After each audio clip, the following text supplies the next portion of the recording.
Saludos y muy bienvenidos a esta nueva entrega, a esta nueva entrevista de Conté de Teología. Muy buenos días, muy buenas tardes, muy buenas noches, según donde te conectes y en el tiempo que te conectes. De nuevo os saludo, aquí soy el pastor Samuel Alonso y aquí Conté de Teología.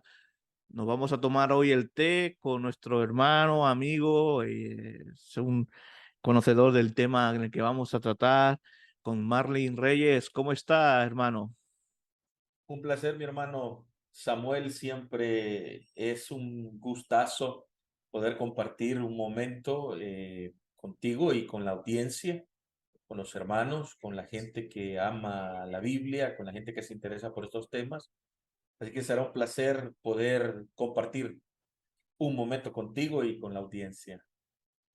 Qué maravilla, estamos a lejos, en la otro, nos separa el charco, como decimos, pero qué bueno que con estas nuevas tecnologías podamos tener lugar a estas interesantes conversaciones, intercambios también de conocimiento en el que ya hemos podido participar también anteriormente bueno, en tu casa, como dices, en un programa sobre la reforma y hoy, pues bueno, eres tú aquí el invitado y muy contento de que puedas estar con nosotros, ¿no? Pero bueno, yo te conozco, lo venimos conociendo ya, hemos hecho, bueno, hemos tenido unas conversaciones, hemos dicho que ya hemos, bueno, que hecho alguna entrevista, que por cierto está Cadip, y ahí lo pone en la imagen de nuestro hermano. Es un lugar donde puedes visitar internet y será maravilloso esa página. Y bueno, y ya nos hablará un poquito más qué es Cadip, pero ¿quién es Marlin Reyes para quien no te conozca o no te ubique? Bueno, un teólogo salvadoreño en Centroamérica, ¿verdad? Estamos acá al otro lado, como tú decías. He dedicado mi vida a, bueno, como siempre lo digo, soy un amante de la Biblia hebrea y yo siempre entiendo la Biblia hebrea aún con el Nuevo Testamento. He dedicado toda mi vida a este estudio, a tres áreas que me gustan, sin pretender ser un especialista, ¿verdad? Pero me encanta la exégesis, me encanta la historia de los movimientos religiosos y me encanta la teología, que es el campo, digamos, de mi especialización. Aparte de eso, pues siempre hemos tratado de contribuir al reino de Dios con la educación, dirigiendo escuelas, creando programas, diplomados. Siempre creo que la educación es la transformación en todo sentido, ¿verdad? De la fe y de cualquier área de la vida. Entonces le he apostado a eso y Cádiz pues es ese centro que tiene ese objetivo, ¿verdad? De ser una luz, de ser una luminaria en medio de un mundo y de un sistema que a veces es tenebroso y oscuro. Creo que desde el planteamiento del Nuevo Testamento, cuando dice que tenemos que presentar defensa de lo que creemos, y es algo que muchas veces vemos que la iglesia del siglo XXI está careciendo. Entonces creo que los que hemos sido llamados a esto tenemos una responsabilidad grande y vital, Samuel. Y es Ujú. una de las cosas por las que he consagrado mi vida a esto. Qué maravilloso poder escuchar esto, ¿no? Que hay gente que Dios levanta en estos tiempos también para que se pueda realizar estas cosas, ¿no? Y todo esto lo haces a través de Cadip, ¿no? Sí, en la actualidad, a través de Cadiz, que fue una de las razones por las que creamos, digamos, este espacio, tanto presencial como virtual, como un centro académico de investigación bíblica teológica, para no quedarnos en el hecho de solo transmitir conocimiento, sino enseñar al estudiante a poder encontrar nuevos caminos. En el caso de la Biblia, de comprensiones del texto, de interpretaciones, llamémosle así, un acto atrevido de querer comprender y entender el sentido del texto, ¿verdad? Sabemos que es un acercamiento nada más, pero procuramos hacerlo desde los idiomas originales, que eso le da otra perspectiva al estudio de la Biblia, ¿verdad? Y en el pasado, pues hemos trabajado en universidades con programas de educación superior y diplomados de especialización, seminarios de especialización en las áreas que he manifestado que son de mi gusto, ¿no? Y ahí hemos estado trabajando. Qué bien. Pues bueno, vamos, después ya de esta vista panorámica, ¿no? Muy panorámica de quién eres Marlene Reyes y de lo que es Cadib, ¿no? Vamos a ir a lo que la gente está esperando, ¿no? Que por cierto, había varias, cuando hemos hecho el anuncio, había expectativas sobre este tema. Yo había levantado bastante expectativas. Esperemos, y sé que va a ser así con la talla de nuestro invitado, que sea respondidas esas expectativas, ¿no? Pero si algo se caracteriza por el trabajo que tienes, Marlene, es por bueno, tu amor por las ciencias bíblicas, ¿no? Entonces, ¿qué es para... Suena un poco raro para mejor para algunas personas. ¿Qué son las ciencias bíblicas? ¿Qué es, mejor dicho, la ciencia bíblica? Bueno, en mi propia concepción, diría, de lo que es las ciencias bíblicas, es hacer un abordaje responsable, es hacer un juicio racional y responsable de la investigación de la Biblia. Existen dos lecturas, llamémosle así, de la Biblia: la lectura creyente, la lectura desde la fe, esa lectura que nutre nuestra espiritualidad, nuestra mística, y que es importante y vital. Y creo, es mi caso, y creo que también el tuyo, que crecimos con esa hermosa herencia de leer la Biblia en esa perspectiva.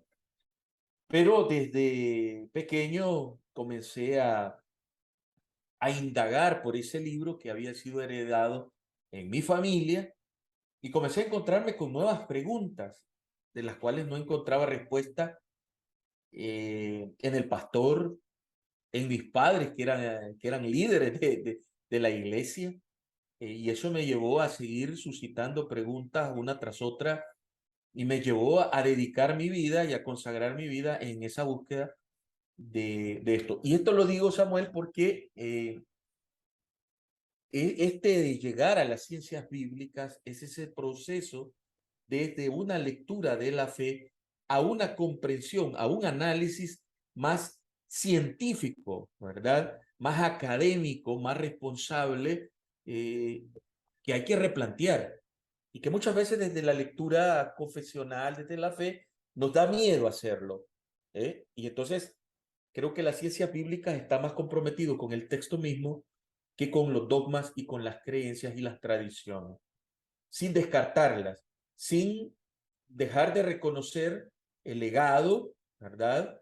Y todo lo rico que puede tener esto, pero se interesa por tratar de ser fiel a el texto. Entonces, esa es la ciencia bíblica. Algunos discuten hasta el día de hoy si hay tal ciencias bíblicas, si se puede hablar de ciencia en la Biblia.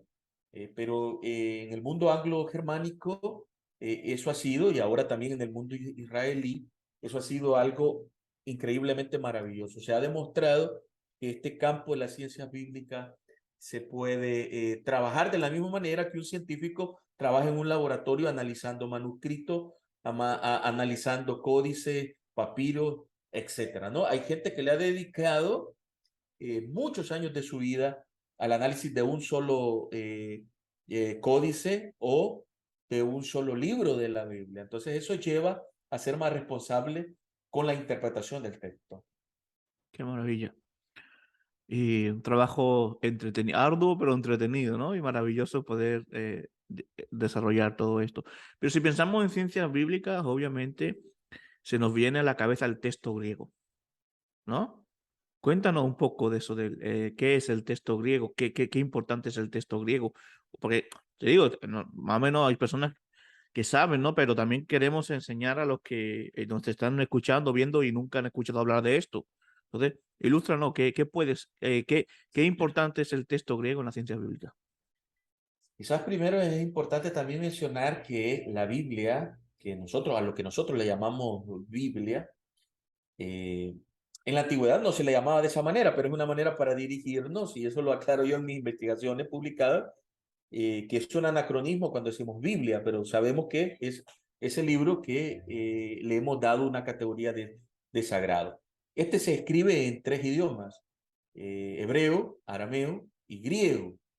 Tu pregunta va más enfocada a la parte del Nuevo Testamento y me encanta porque eso nos delimita a poder poner un ejemplo, pero la ciencia bíblica abarca todo este campo, que es un campo impresionante, o sea, amplio.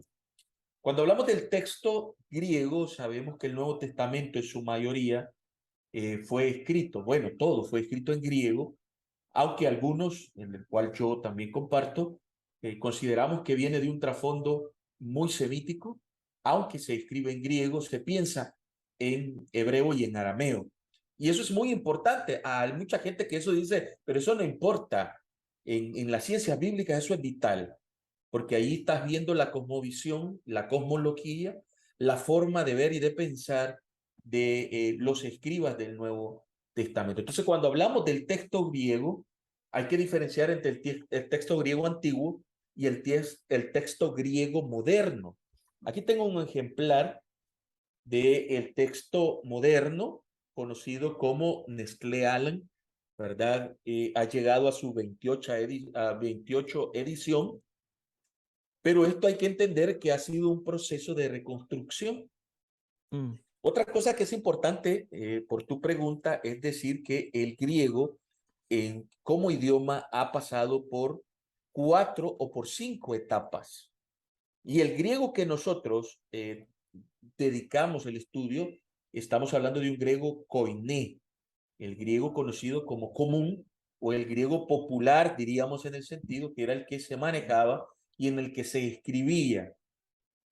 Ese griego es menos elocuente a los griegos clásicos mm, y eso es importante decir. Entonces hay algunos libros que muestran un estilo de griego mucho más refinado, como es el caso del que vamos a hablar en este programa. Y pues vamos a indagar la carta a los hebreos, el Evangelio de Lucas, Hechos, y después de eso hablo más adelante. Entonces, en la actualidad, cuando hablamos de texto griego, Samuel, estamos hablando de este proceso, de este trabajo que inicia, según los expertos y los que le han dedicado el tiempo a esto, con el trabajo académico de Erasmo de Rotterdam, ¿verdad? Ese humanista del siglo XVI que pone las bases con todos los defectos y con todas las críticas que se le han hecho o se ha realizado al texto griego que él planteó.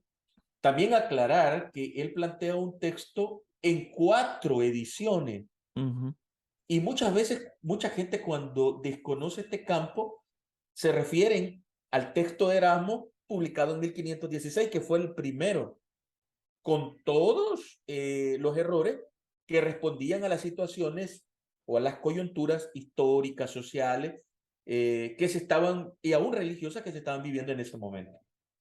Está compitiendo, como lo veíamos también en un programa contigo, o fuera de cámaras, hablábamos acerca, está compitiendo con el trabajo de la Complutense, que esa era una ujú, obra maravillosa, ¿no? Que sabemos que no había salido todavía publicada porque necesitaba el aval del Papa en ese momento, ¿no? Pero entonces Erasmo está haciendo un trabajo de reconstruir con lo que tiene a la mano un texto griego que hasta ese momento no existía. Es bien atrevido de nuestra parte hoy venir y juzgar el trabajo de Erasmo, por ejemplo, sin entender lo que le toca. Sí, hay muchas preguntas que se realizan por qué Erasmo, teniendo acceso cercano a ciertos manuscritos, no echó mano de ahí. Pero la coyuntura no le permite en esa primera edición hacerlo. Y eso lo lleva a él a reconstruir aún parte del texto griego que no tenía, porque la mayoría de manuscritos que él utiliza datan del siglo XII y XIII. ujú, Entonces él no tiene acceso a otros manuscritos. Y lo que hace es utilizar o traducir de latín al griego para complementar y completar el texto griego. Entonces, cuando nosotros nos referimos, estamos refiriéndonos a esta parte del griego, a este primer paso que pone Erasmo para darle forma al texto griego moderno, le llamaríamos de esa manera.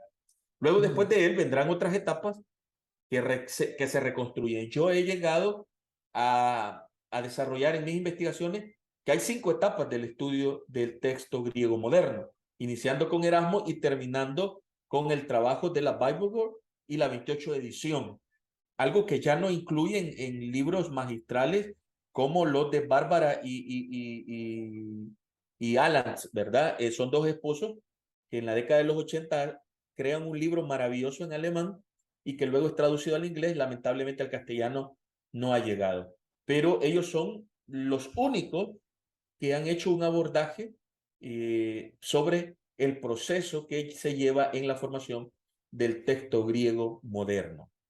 Entonces, un poco por ahí, un poco de eso es el trabajo que hace la ciencia bíblica.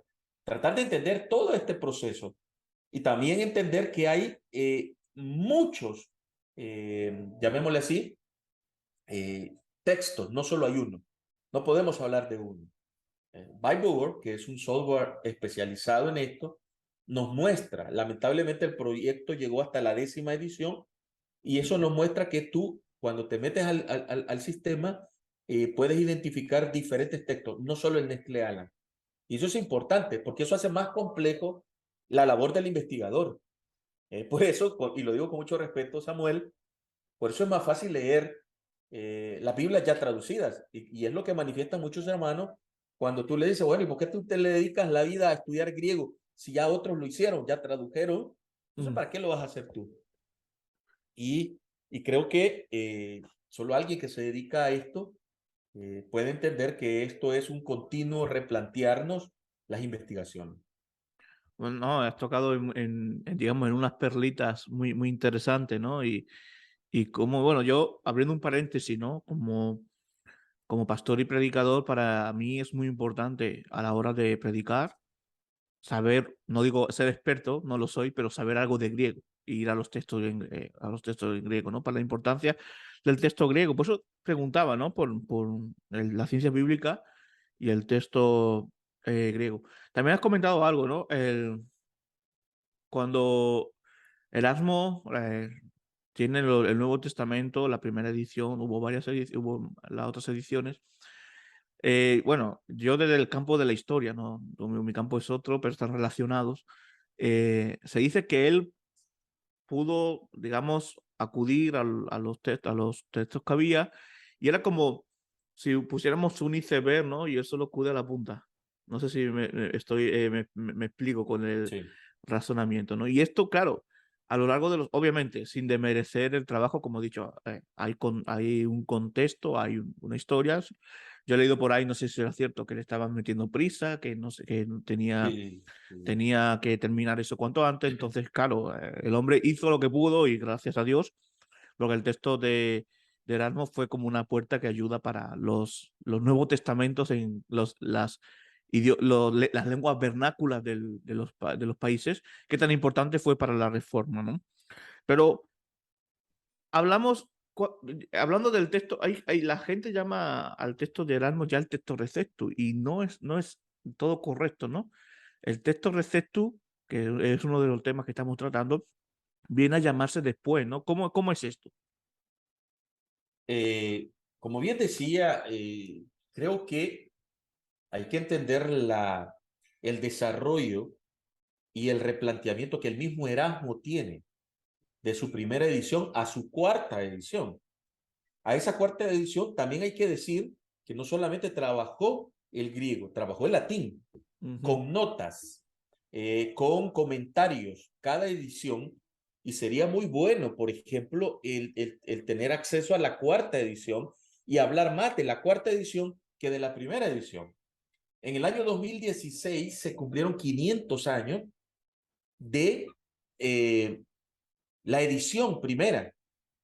Y entonces muchos especialistas le dedicaron un espacio en la academia al análisis de esa primera edición. Solo uno llegó a replantear eso, la importancia de lo primero para el arranque, pero también las posteriores ediciones que se vienen. Otra cosa que es importante decir es que en otros espacios, no solo Erasmo está trabajando, Erasmo despierta, llamémosle así, un interés por esto, pero en otras latitudes hay otros personajes Y el textus receptus significa el texto recibido. Se le llaman como muchas cosas posteriormente a el momento en que Erasmo no está pensando en eso, pero con el tiempo eso se llega a establecer, generaciones nuevas, tanto en Alemania, en Francia, en Europa, llamemos de esa manera, ellos llegan a establecer con el tiempo que ese era un texto recibido. Vinieron otros críticos, ¿verdad? Por ejemplo, yo estoy trabajando ahorita una investigación que espero que se convierta en un libro que le he llamado Las ciencias bíblicas en la historia, que lleva ese objetivo de rescatar una serie de personajes que le han aportado mucho a la investigación de la Biblia. Yo comencé exactamente con Erasmo y he tenido que retornar a Orígenes y he tenido que retornar a Jerónimo.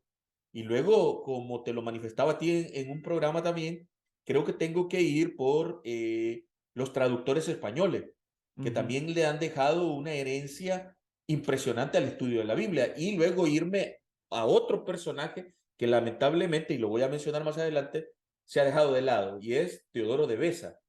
Él es uno. Entonces, es decir, que le debemos a las siguientes generaciones ese apelativo de textus receptus, que con el tiempo también se volvió como la base para la Biblia en castellano y también para la King James en el inglés. Ese mismo texto recibido. Con el tiempo también hay que hablar de la canonización del textus receptus. Y es donde muchos, como la Sociedad Bíblica Trinitaria, sigue teniendo problemas con el texto moderno, porque lo ve que es un ataque a la base doctrinal, cuando no es así. Claro. Eso, muy temprano, siglo XVII, ya se estaba canonizando el trabajo de Erasmo y de otros sucesores revisores, aún críticos del texto griego de Erasmo, pero es posterior, no es en el periodo de Erasmo cuando eso se establece como tal. Lo mismo que sucede, yo siempre digo que es una réplica de lo que sucede en los textos de la Biblia, posteriormente se va a realizar en el siglo XVI, esa famosa época de tantas reformas religiosas que se dan en Europa, va acompañada con la traducción de la Biblia, va acompañada con la imprenta, va acompañada con la formación del texto hebreo, griego, ¿verdad? Se enseñan estos idiomas en las universidades, otro dato interesante, algo que yo con otro colega de Cádiz elaborábamos en un programa y decíamos la importancia que tienen los judíos en la formación del campo científico de la Biblia en hebreo y en griego, pero más en hebreo, por supuesto. Pero eso también se ha dejado de lado. El papel, por ejemplo, la escuela alemana aprende tanto el griego de las grandes escuelas humanistas y de las grandes escuelas hebraístas. Cuando ellos han aprendido, lo llevan posteriormente a formar gente muy netamente alemana que se va a hacer cargo y que van a crear una herencia de estudio del hebreo y del griego en las universidades alemanas. Pero en un primer momento hay una herencia y hay una deuda con las escuelas judías en ese sentido. Entonces, lo mismo pasa con otras latitudes. Creo que es importante también hacer ver la labor. Yo aquí tengo en mis manos, por ejemplo, el capítulo que elaboré en 3 secciones sobre Erasmo de Rotterdam. Entonces tengo una cantidad de datos que yo creo que no nos alcanzaría el tiempo para mencionarlo, pero aquí están las 4 ediciones. Yo, por ejemplo, he tocado esas 4 ediciones, las he rescatado. He tratado también de mantener los nombres originales en latín que se le da, ¿verdad? Claro, este es un borrador de lo que posteriormente me gustaría que fuese un libro, ¿verdad? En eso estamos trabajando, pero un poco por ahí va tu pregunta y me parece muy pertinente porque ayuda a entender mucho de por qué se canoniza después ese famoso texto receptus. Y eso seguramente vamos a tratar un poquito, si nos deja el tiempo, a tratar, porque eso también ha generado mucho debate en la actualidad, ¿no? Pero eso que acabas de destacar, esos trabajos son maravillosos y no cabe duda que mucha gente puede buscarte por redes sociales. Oye, publica eso, compártelo, porque es muy necesario, o sea, este trabajo de la ciencia bíblica y sobre todo algo que me apasiona de tu trabajo, Marlin, y permítame que te lo diga, algo que me apasiona es eso, la ciencia bíblica de la historia. Es fascinante, ¿no? Y es como estudiando la historia entendemos el presente y podemos construir el futuro. Ese es uno de mis lemas personales, ¿no? Entonces, eh, pero dijiste un nombre que, bueno, también lo teníamos anunciado que íbamos a hablar, ¿no? Beza, hombre, yo, por mi tradición presbiteriana, me encanta hablar de esto, de Beza, pero hay que, bueno, dejo que lo aclares tú, ¿no? Pero, porque mucha gente piensa, y esto hay que aclararlo porque en nuestro raciocinio personal, nuestro subconsciente, escuchamos el códice de Beza o el código de Beza y pensamos que fue otro Erasmo que hizo el código, ¿no? Entonces, ¿qué es el códice o código de Beza? ¿Qué es y por qué se llama así, de Beza? Es una pregunta más que, más que hermosa, diría yo. Bueno, primero agradecerle a la vida, a Dios primero y a la vida por haberte conocido, porque coincidimos con muy pocas personas, coincido yo en temas como la historia, como las ciencias bíblicas, así que es un placer poder compartir.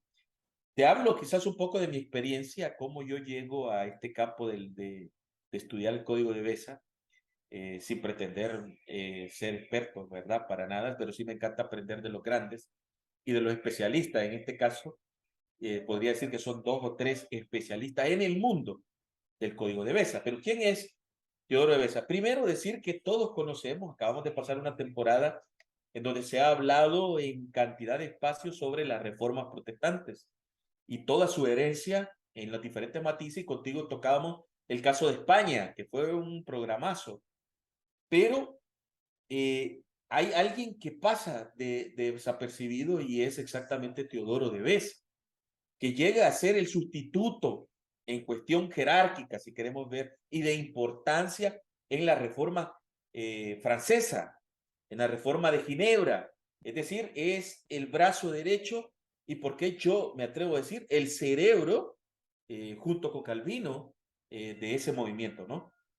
Entonces, él era un biblista, él era una persona especializada, una persona que de una u otra manera, hay mucho, revisa, critica, comenta el trabajo de Erasmo, y también de otros personajes que están en la investigación. Pero ¿qué pasa con él? También hay que hablar que ese periodo fue un periodo de guerras de religiosas en Europa. Y entonces los hugonotes están, de una u otra manera, saqueando y destruyendo las criptas, las iglesias, y eso es importante mencionarlo. Ujú, Hay 2 hipótesis o 2 historias que se manejan alrededor de esto. Uno, que es el propio Teodoro de Beza quien rescata ese códice, que hasta ese momento pues no tenía nombre, y otro dice que fueron otros que lo rescatan porque los hugonotes, está oculto en una cripta en vamos a decir así, una basílica de la ciudad de Lyon, en Francia, ujú, y, y entonces se lo regalan a Teodoro de Beza porque es una autoridad representativa de su comunidad, y pues son las 2 historias que se manejan. Yo me quedo más con que creo que se lo dan a Teodoro de Beza, sabiendo la erudición que él tiene, él le llega a dar un valor y lo llega a ocultar, según algunos historiadores, él oculta el rollo, ¿verdad? ¿Por qué? Porque cuando él lo lee se da cuenta que es muy distinto a lo que tradicionalmente, hasta ese momento y hasta el día de hoy, Samuel, que lo vamos a ver en un punto más adelante, sigue siendo polémico porque revela otros puntos de vista a los textos y a los códices alejandrino y sinaítico, que son los ujú, que tradicionalmente se han utilizado para nuestras Biblias. Entonces, este códice, aunque no es completo del Nuevo Testamento, revela puntos de vista distintos. Entonces, Teodoro de Beza lo que hace, por eso también es conocido como el códice de Beza, eh, si no mal recuerdo, de Cambridge, ¿verdad? Porque se lo regala y es donado a la Universidad de Cambridge. Entonces, hasta el día de hoy está ahí. La Universidad de Cambridge, el acceso que tenemos ahora, Samuel, es que ahora podemos entrar en la web y está publicado y lo puedes consultar. Es un Qué códice maravilla. interesante. Pero bueno, para no avanzar, sino quedarme acá, ese es Besa. Y se le pone códice de Besa o en honor a este gran reformador de las ciencias bíblicas, le llamo yo, ¿verdad? Que es Teodoro de Besa. Pero es interesante, ¿no? Porque bueno, los datos que tengo yo históricos, ¿no? A ver, Erasmo da contextos en griego, tú lo has dicho, ¿no? Del siglo XI, siglo XII, puede ser, corrígeme Sí, si sí, me sí, de equivoco, manuscritos, sí, exacto. manuscrito. Y bueno, el código de Besa, que como bien has comentado, la historia se encuentra en una, bueno, se puede decir, en una basílica, creo que era de San Irineo, San Irineo, sí. es del siglo V, se dice, Fíjate ¿no? que, fíjate que va más allá.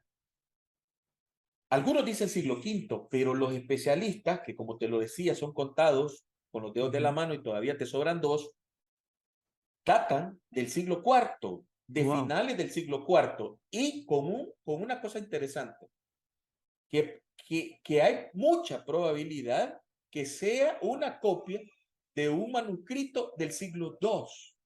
Eso lo hace más interesante aún. ¿Eh? Entonces, también hay que decir que este códice ha tenido sus detractores por las cosas que voy a mencionar más adelante. No es fácil aceptar porque rompe con mucha de la tradición que se ha petrificado y canonizado hasta el día de hoy, con temas teológicos bien importantes que los menciono más adelante, ¿no? Eh, Pero ¿por qué? Alguien diría, ¿por qué en ciencias bíblicas esto es vital? Claro que es vital, porque te estás acercando más a los hechos. O sea, me estás diciendo que tenés un manuscrito del siglo IV, no del quinto, ¿verdad? Y que puede ser una copia del siglo II. O sea, es decir, te está acercando a los padres de la iglesia, te está ah, acercando a que reconozcas qué manuscritos utilizaban en el siglo II y III, aún el bueno, IV. bueno, y San Irineo andaba por ahí, Irineo de León andaba por ahí, yo no Ah, digo nada. no, por supuesto, por supuesto. Lo que pasa es que aquí hay que entender otro dato histórico y quizás entro en el campo de la misionología, ¿no? Recuérdate que del Asia Menor se vuelve una plataforma misionológica y eso lo narra el mismo libro de Hechos en el capítulo 13, eh, que para mí sigue siendo un paradigma maravilloso en las misiones, cuando de Jerusalén pasa a Antioquía ser la plataforma misionera del movimiento de Jesús. Y entonces Asia Menor se vuelve ese lanzar misionero y Galicia había un interés de ciertos, vamos a decir así, cristianos de llegar a Galicia, lo que actualmente Francia, parte de España, parte de otras regiones, ¿no?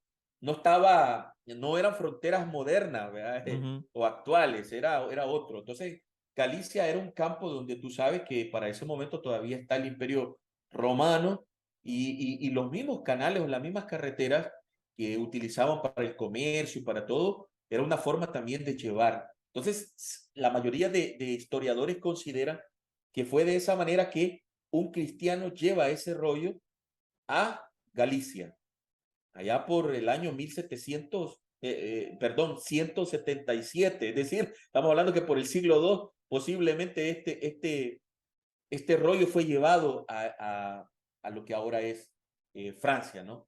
Y se conservó, eso es lo interesante, como por muchos años se conservó ese manuscrito y estaba ahí pues oculto hasta que la guerra de los hugonotes y el saqueo que ellos hacían y la quema de iglesias y de todo permite descubrir este códice.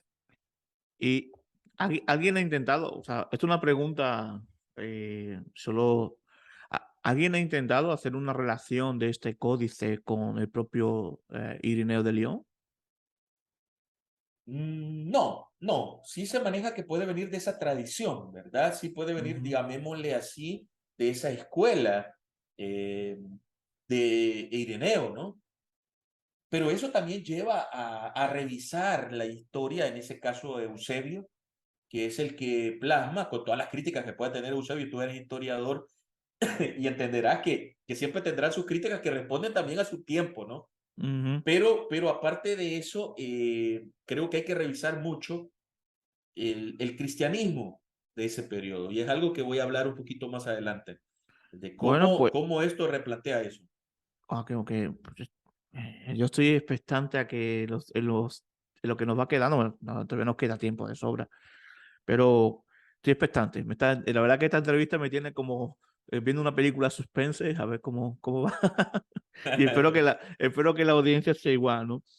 Ah, el código de Besa ya estamos viendo que es importante, el código de Besa, el códice de Besa. Y, pero quiero preguntártelo a ti, que eres el que sabe, ¿no? En esto, ¿no? ¿Qué importancia del estudio de este códice? ¿Por qué se estudia este códice? ¿Y qué importancia tiene para el origen? No, más o menos lo hemos comentado ya algo, ¿no? Pero para el origen del cristianismo y también su historia. Voy a apelar nuevamente quizás a mis estudios. Yo desde que comienzo a estudiar teología, me doy cuenta que la teología no va a ser tan importante si no conozco los idiomas originales. Eso lo reconozco después de haber estudiado. Aún para mí existen niveles de estudio de la teología, y ya no se diga cuando entras al campo de la teología bíblica, Ujú, que es lo que me fascina a mí ahora, ¿no?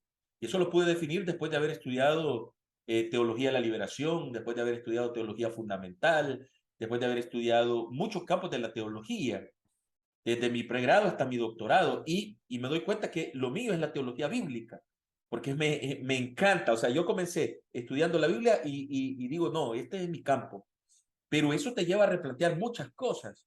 Entonces, en ese sentido, cuando también era director de escuelas de teología en una universidad en El Salvador, yo creé un diplomado que en ese momento solo se estaba impartiendo en España, en la Universidad de Deusto, ujú, ¿verdad? A la cabeza de Rafael Aguirre, un gran biblista católico, ¿verdad? Que están produciendo toda una escuela de estudios de los orígenes. Recuerdo que había un personaje ahí cercana a la escuela que me lo plantea en un pasillo y me dice, y a mí cuando algo me encanta, soy atrevido y digo, lo voy a hacer. En ese momento siempre recibís críticas porque te dicen, no tenés a los especialistas, no tenés a esto, pero bueno, nos atrevimos, cometí a prueba y error y creé un diplomado que se llamaba Orígenes del Cristianismo. Para ese momento, y siendo muy sincero, yo todavía confundía que era historia del cristianismo. No, con el tiempo entendí que no es historia. Una cosa es la historia del cristianismo y otra cosa son los orígenes del cristianismo. Porque los orígenes del cristianismo van más en el campo de lo que estoy planteando de la teología bíblica. Y la ujú, historia del cristianismo, pues para mí también es importante porque soy un aficionado a la historia y digo yo, esto es un complemento a mis ujú, estudios. Entonces, ¿por qué es importante el Códice de Besa? Por lo que se encuentra en él. Encuentra tradiciones distintas a lo que se ha planteado sobre el corpus lucano. Vamos a ocuparnos y vamos a ocupar como paradigma, Samuel, el corpus lucano. Y a eso me refiero al Evangelio de Lucas y al libro de Hechos de los Apóstoles. Aquí tengo en mis manos la traducción griega, bueno, el griego, tengo acá, de el Códice de Besa, completito con una traducción al español. Originalmente este trabajo fue en catalán por el gran erudito del Código de Besa, Joseph Ruiz Kahn, y de otra erudita, Jenny Reed, una británica. Son, juntamente con dos más, que no tengo los nombres a la mano, perdón, los únicos eruditos, y tú lo puedes consultar, que le han dedicado y han visto de mucha importancia y de vitalidad el Códice de Besa.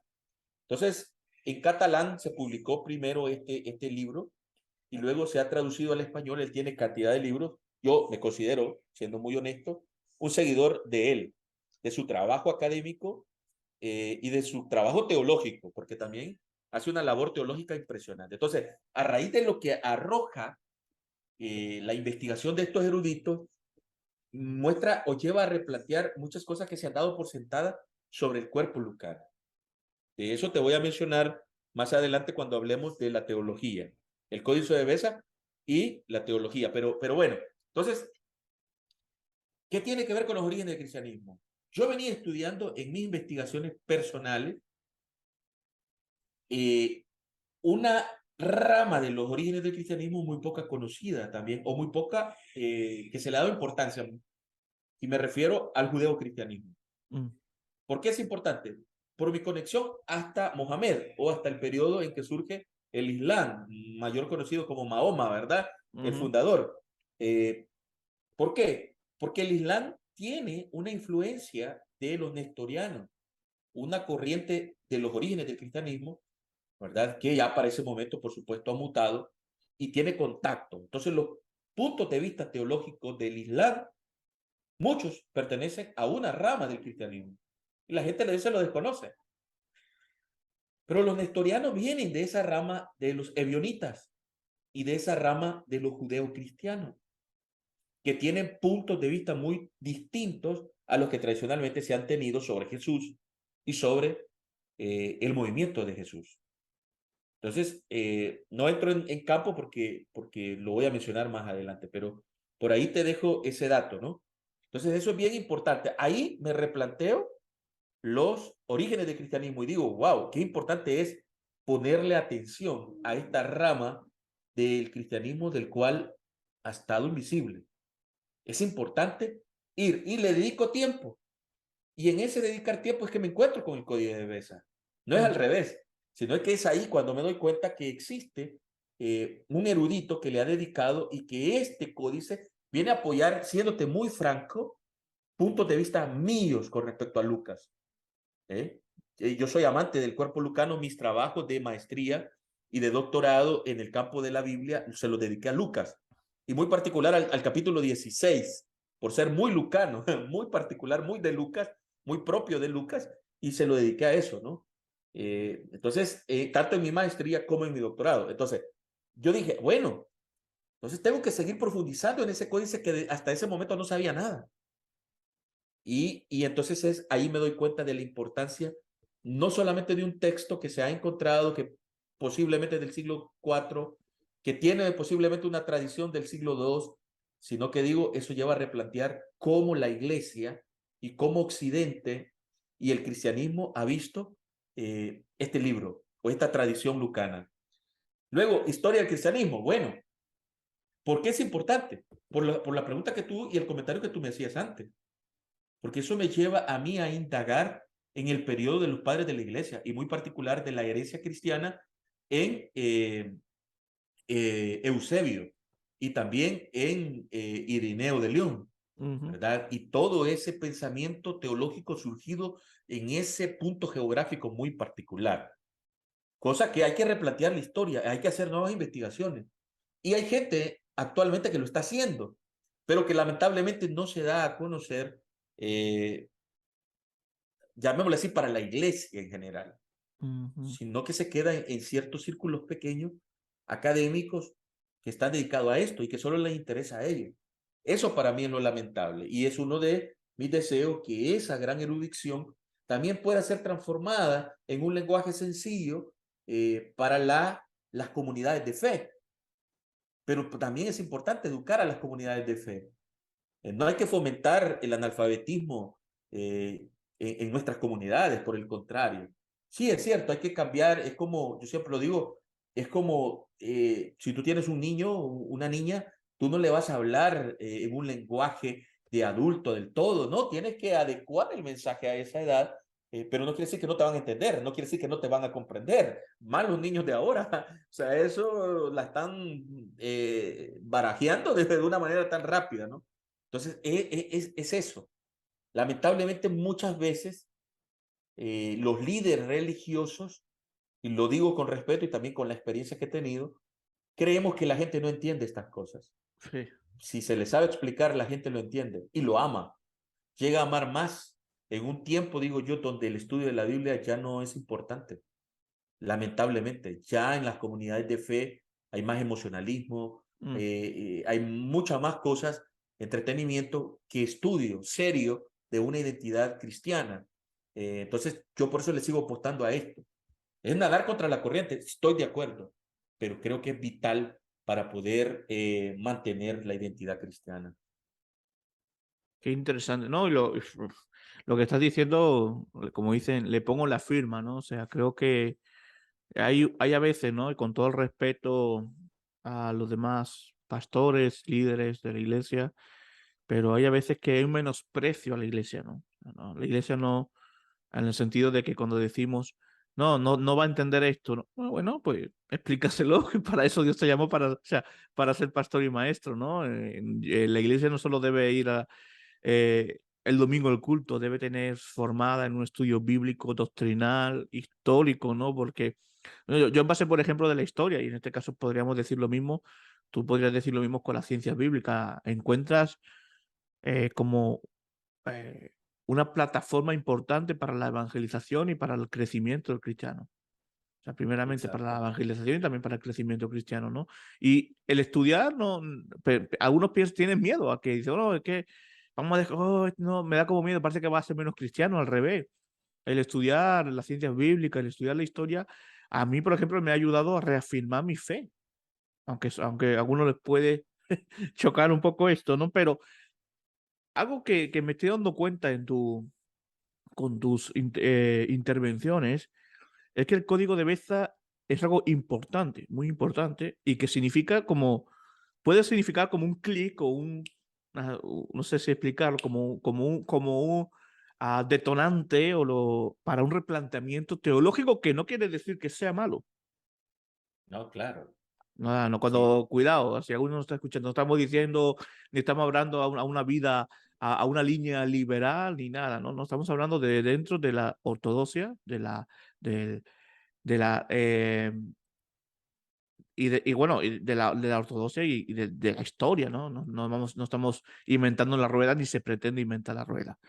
Pero, ¿qué pasa con el código de Beza y ese replanteamiento teológico?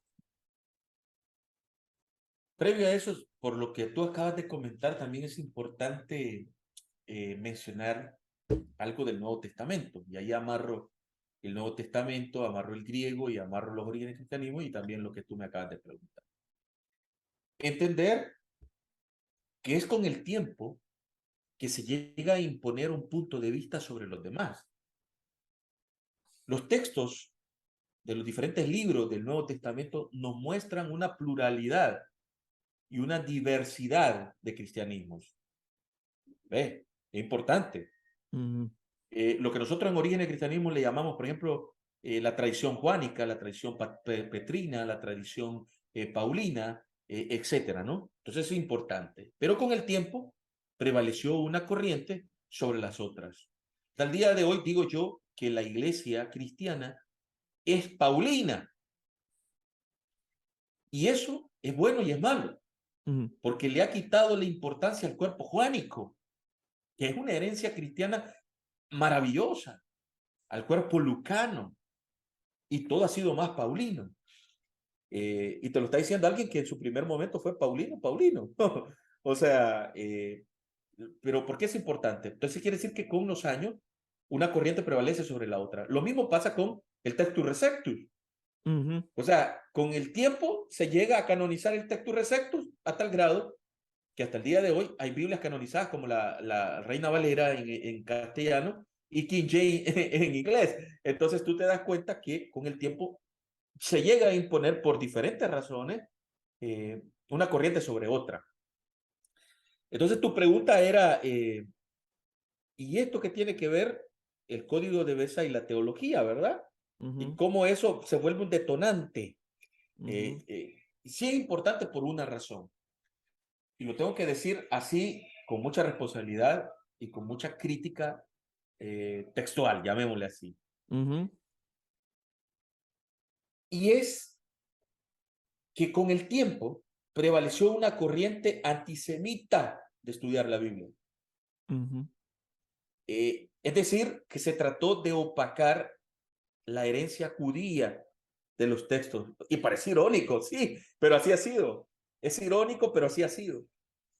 En ese querer borrar los judíos, ¿verdad? De los textos llevó a dar afirmaciones valiéndose de manuscritos muy posteriores, y es un punto que te quiero decir. Por ejemplo, según el Códice de Besa, Lucas fue un rabino. Imagínate, cuando a mí la tradición, y sobre todo valiéndome del Códice alejandrino, me ha dicho que Lucas es un griego. que es un helénico, que no es ni judío. Fíjate. Entonces, yo que he crecido con esa tradición, por mucho tiempo lo enseñé y lo manejé de esa manera.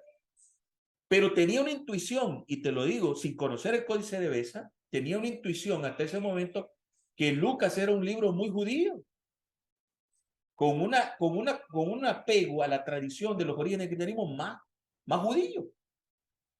Y tú podrías decir, bueno, pero ¿y eso en qué cambia? En mucho. En la forma en que ve a Jesús, en la forma en que ve a Judas, en la forma en que ve a Pedro. Fíjate qué interesante esto. Y no me lo estoy inventando yo. Eso lo puedes encontrar tú en todo lo publicado alrededor de estos especialistas sobre Besa. Claro, tendrá sus críticos. Yo soy una de las personas que no me gusta casarme con una escuela ni con un personaje. Yo aprendo lo bueno y si tengo que replantearme eso, me lo voy a replantear con investigaciones, por supuesto, y serias, ¿no? Entonces, desde esa perspectiva, tú te das cuenta que el Códice de Besa nos habla de un escritor muy judío, que conoce y maneja la tradición judía. Muy por el contrario de lo que me habían dicho a mí, que Lucas era un personaje griego, helénico, y eso el que conoce historia y conoce origen del cristianismo, sabe la diferencia teológica que hay entre la escuela petrina, que viene muy conectada con la escuela jacobina, y la escuela paulina, que es más helénica y es más diaspórica, ¿no? Entonces, si alguien no se ha metido por ahí, no le va a ver la diferencia. Pero si alguien se ha dedicado seriamente al estudio de la Biblia, entenderá lo que se está diciendo acá. El Códice de Besa replantea eso. Otra cosa, por ejemplo, el rol que nos ha medido de Judas. Siempre se nos ha dicho que Judas es el traidor. Siempre, entonces, pero la gente no entiende que ese códice Besa no lo apoya. Imagínate, esa versión, Besa no la apoya. No ve a Judas de esa manera. Dime si eso no es un detonante teológico. Es increíble porque te bota aún muchos temas de la predestinación y un montón de temas por el estilo que lamentablemente por ese rollo se ha juzgado a Judas. ¿Ves? Qué interesante. Y luego lo de Pedro igual, ¿verdad? Es interesante cómo también, ya desde los orígenes de eso, ya lo descubres tú que Pedro no fue como la Iglesia Católica lo maneja, ¿no? Que fue el pilar de la... No, para nada. Era Jacob, ¿verdad? O Santiago, el personaje importante. Importante en el sentido de que sobre él había recaído la autoridad comunitaria. No es porque fuera, como en el día de hoy, con todo el respeto lo digo, superapóstol, que con un manto sobrenatural y único. No. Era un personaje de respeto en la comunidad que se había ganado ese respeto por muchas cosas, ¿no? Se vuelve como un receptor de la herencia de Jesús y que lo está transmitiendo esa comunidad. No es Pedro, fíjate, desde los orígenes. Y desde el Códice de Besa también vemos a un Pedro más judío, más humano y menos encarnado con ese ego que normalmente le hemos caracterizado. Otro dato interesante que va conectado con esto es que el Códice de Besa, fíjate este dato, cambia la psicología de los personajes. Eso es interesante. Y eso lo dice Joseph Ruiz Kahn. O como dirías en español, José, aquel día tú me Bueno, hiciste reír con él eso. es catalán, entonces Catalán, sí. dejémoslo ahí, que si no los catalanes me van a echar encima. Pero bueno, fíjate qué dato más interesante, porque con él también yo he aprendido a ver este tipo de forma de ver el texto. O sea, el escriba, y ahí entro a mi campo que favorito, el escriba está consciente del personaje que quiere pintar en su texto. Y por eso es rico en teología el Códice de Besa. Y lo puedes comparar.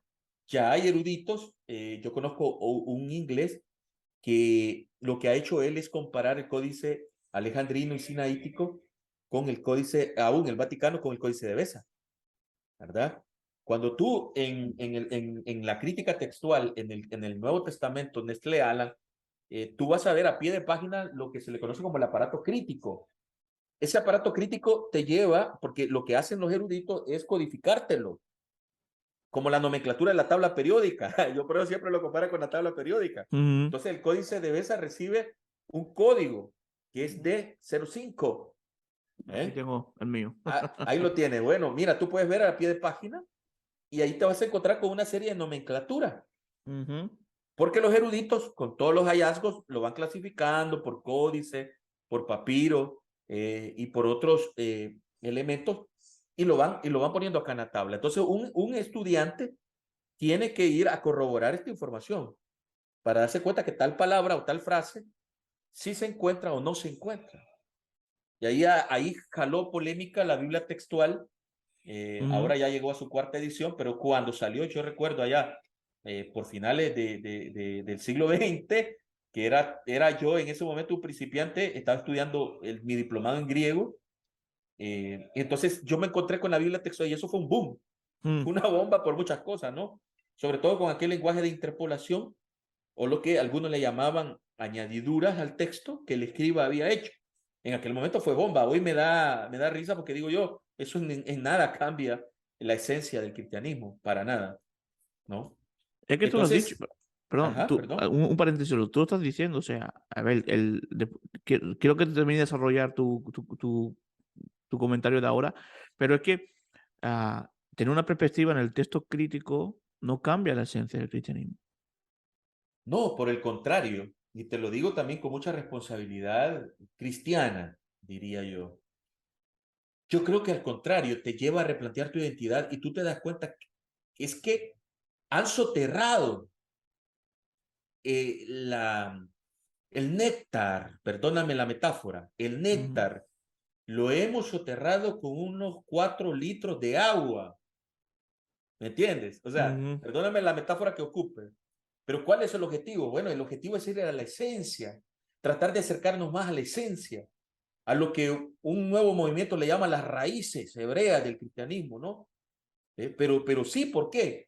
Porque el antisemitismo lamentablemente se la quitó, porque se hizo ver que estos textos eran más griegos. Y ahí yo difiero, por ejemplo, con el famoso filólogo español Piñero, que es un erudito, que no le quito su grandeza, es un hombre que le ha dedicado su vida a eso, pero difiero con esa escuela que hace ver que la Biblia es copia de otras tradiciones. Sí. Difiero de esa escuela que en algún momento dice que los textos son más helénicos que judíos. O sea, yo difiero, porque también existe otra escuela que respalda todo lo contrario. Y yo me caso más con esa escuela y lo reconozco.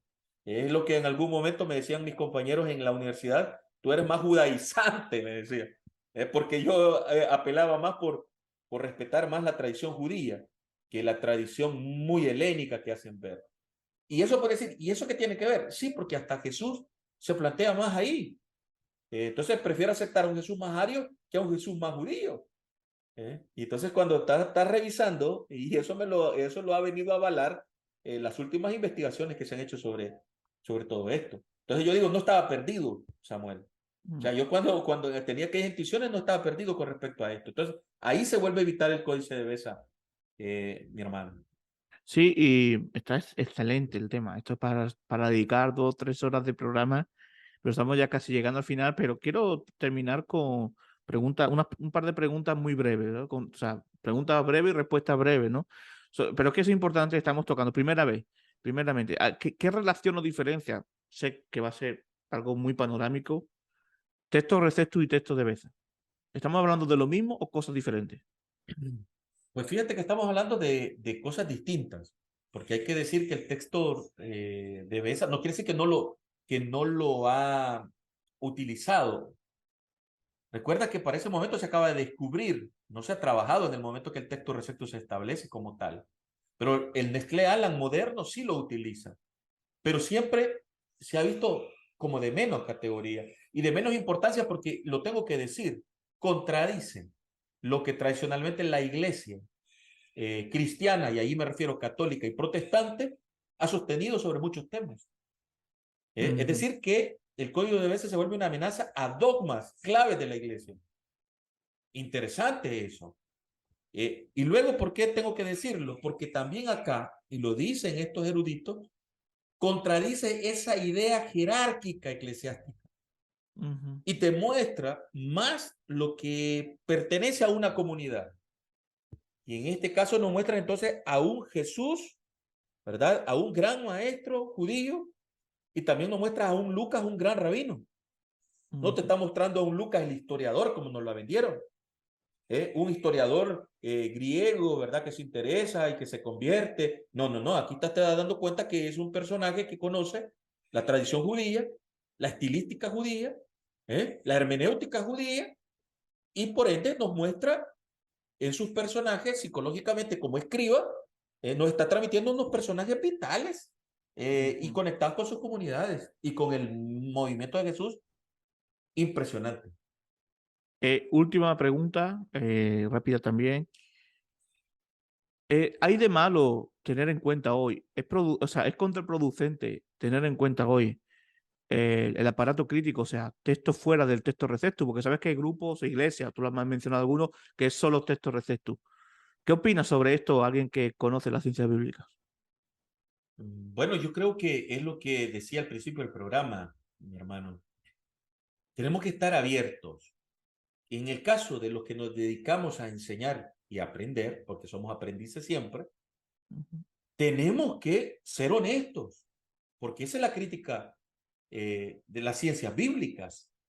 O sea, el estudiante de la Biblia tiene que ser honesto con el texto y muchas veces nos va a poner en polémica con las tradiciones. Ahí es donde viene la labor del maestro, en el caso tuyo que eres pastor, que eres líder, de saber orientar, pero no por eso puedes seguirle mintiendo a la gente.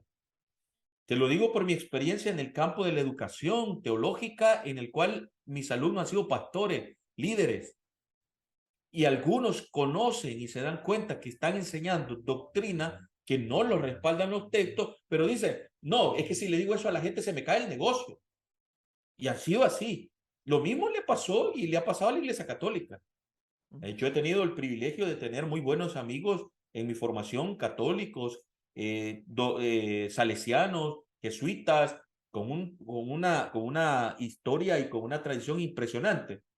Pero en el campo de las ciencias bíblicas es que les da miedo. ¿Por qué? Porque van a perder el negocio, porque van a perder la herencia. Y yo les digo, no, por el contrario. Creo que todos podemos replantearnos y podemos reeducar las comunidades.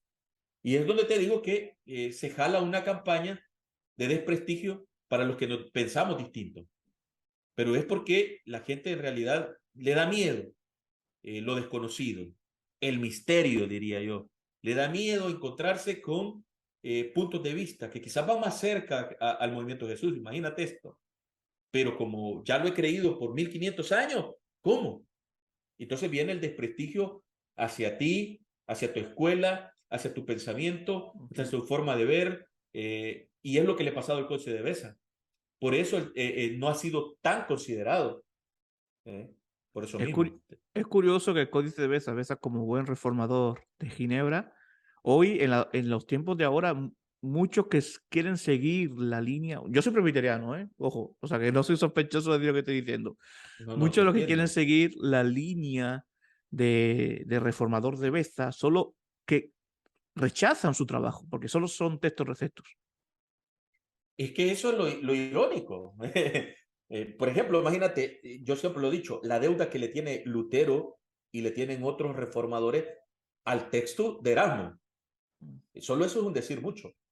Fíjate.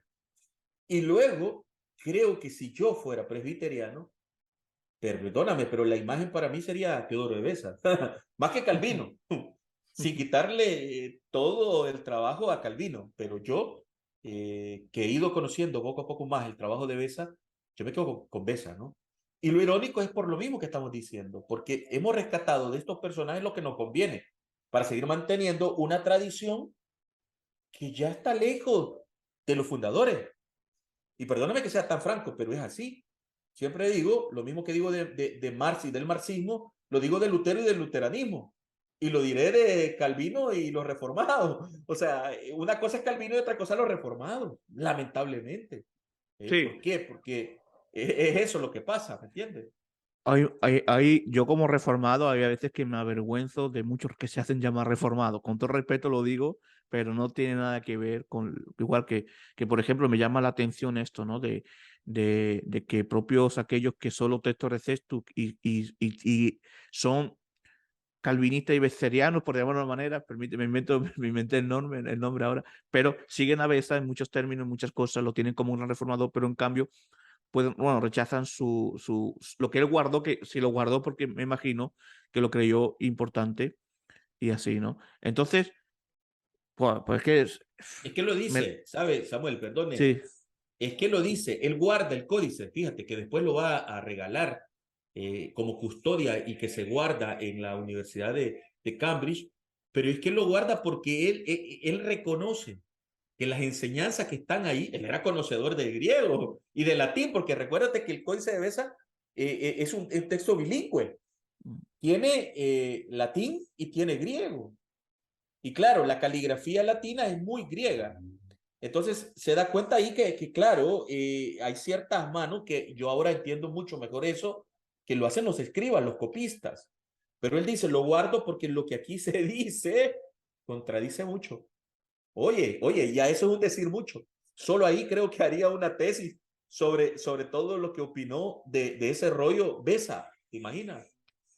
¿no? Y decir que, bueno, mi opinión también como estudiante de la historia es que si los reformadores como nuestros reformadores españoles traductores como Casiodoro de Reina, Cipriano de Valera, Francisco de Encina, anteriormente, ellos no hubiera habido, imagínate el hipotético caso de que no ha habido traducción nunca, y ellos empiezan a traducir en el siglo XVIII, en el siglo XIX, el siglo XX. Ellos hubieran tenido en cuenta no solo el texto recepto, sino hubieran tenido en cuenta todo aquello que tenían, porque ellos hicieron la traducción con aquello que tenían, con lo que tenían en ese tiempo. Exacto. Entonces, eso hay que entenderlo y por eso es un llamado no queremos generar polémica, no queremos generar ni confrontaciones ni nada, pero es un llamado, ¿no? A no idolatrar ciertas cosas y también un llamado a que, fíjate, has dicho eruditos y yo creo que ninguno, o si me equivoco, mi ignorancia, ninguno es protestante de los eruditos que han mencionado que ha estudiado el Código de Beza.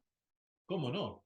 Eh, claro, hay que decir que, por ejemplo, eh, Joseph, él es un sacerdote católico y la otra señora es protestante. Bueno, Y luego ahí, y eso lo he estado indagando para este programa, siendo muy sincero, aunque yo tengo una colección de trabajos de Besa que todavía no he escudriñado, para serte muy sincero, pero me encontré, tú puedes corroborarlo, en las universidades anglo-germánicas, sí hay dos más personajes que le han dedicado llamémoslo así, un cuadro comparativo entre el códice de Besa y otros códices, ¿no?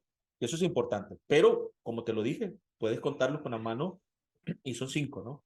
pero Y los lo que quiero, protestantes tienen mucha deuda con esto. por eso, el punto que quiero llevar, ¿no? O sea, si a que está escuchando está generando curiosidad o incluso le ha movido un poco los cimientos y dice, no, no, eso no puede ser así. Bueno, animaros a estudiar, ¿no? A estudiar esto, a estudiar ciencias bíblicas, a estudiar eh, el código de Beza y creo que el protestantismo le debe esto también a la historia, a Beza, y por eso lo hemos traído aquí a Contés de Teología, porque aquí hablamos de cosas que no se suelen hablar mucho, y esa es la esencia también.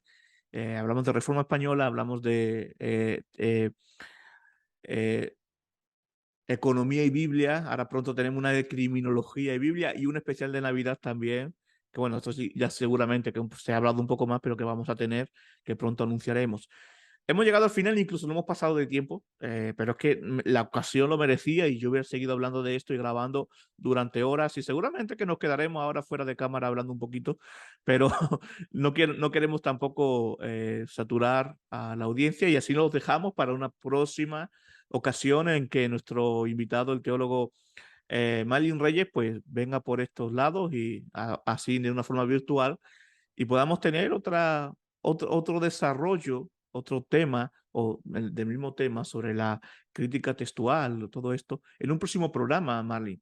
Sería maravilloso y bueno, lo dicho, muchísimas gracias, Marlene, por tu tiempo, muchísimas gracias por tu No, estudio y estaremos orando por ti, por tu doctorado, por todo lo que estás haciendo, por todo lo que estás trabajando, investigando y publica todo aquello que saque, porque será de bendición para la iglesia, que sé que lo haces. Y bueno, aquí abajo ahora en la información está puesto también pues la página de Cádiz, los lugares donde puedas encontrar un poco lo que está haciendo nuestro hermano, el teólogo Marlin Reyes desde El Salvador. Pues muchas gracias, Marlin. Bueno, un placer nuevamente. Gracias por la invitación. Un saludo especial para todos los que están viendo este video y los que posteriormente lo van a ver, ¿verdad? Y creo que si suscita más preguntas, eso es bueno. Nos va a llevar a escudriñar y nos va a llevar a investigar. Estamos siempre para bendecir y estamos siempre para educar, educándonos primero y luego transmitiendo eso. Así que quedo a tus órdenes y cualquier otro programa, si coincide nuestra agenda, con mucho gusto ahí estaremos para ser de mucha bendición a todo el que lo quieras, ¿no? Pues muchas gracias, Marlin, y ya lo sabes, nos despedimos con el té, con té de teología, y nos tomaremos el té pronto con otro invitado. Que Dios os bendiga.